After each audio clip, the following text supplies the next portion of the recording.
Hindi ako pinipicturan yung pairs mga kuis.Ali, yan din yung dahilan mismo bakit nasa labas tayo kanina mga kuis.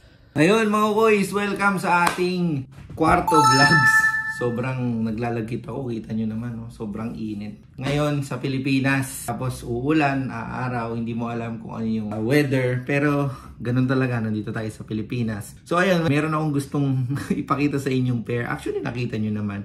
Ito yung pinasabay sa atin na Shockwave 5 Pro na Twilight colorway. Ayan. So, yung Shockwave 5 Pro mga kuis, isa yan sa mga unang sapatos na sinuot ni Kyrie Irving sa Anta. Isa itong colorway na to sa mga nabuong concept, pero hindi ko pa to nakita na sinuot ni Kyrie Irving. Pero napakaangas mga kuis.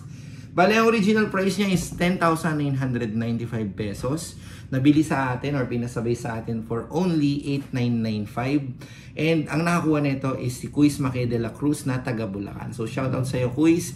Maraming salamat. Mamaya pipick upin niya yan dito sa ating address sa Pampanga. And sana merong pumick up kasi baka madelay. Bukas niya na daw talaga gustong gamitin. Bale, ang mangyayari na lang yan mga Kuis is i-double check ko tong pairs. I-check ko kung merong problema or wala para ma-declare natin sa kanya. Kasi syempre hindi pa to fully paid mga Kuis. Down payment lang yung binigay ni Kuis Mackay. Tapos the rest ako yung nag-abono. Imagine nyo yun mga Kuis. Akala nyo kayo lang yung pwedeng may scam. Kami din.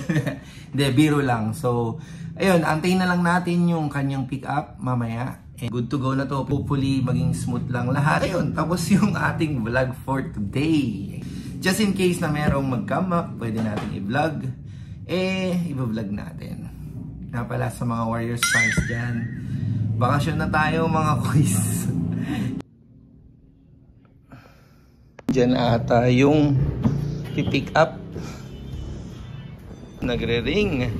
Pick up na tayo. Yes sir. Kuis, si ano to? Si Kuis Gian. Nandito na yung rider. Ano yun ah? Oo, pero number niya to ha. Ako lang yung nagsalita. Ah. Oo, nagsend ako ng picture sa'yo sir. Patingin na lang.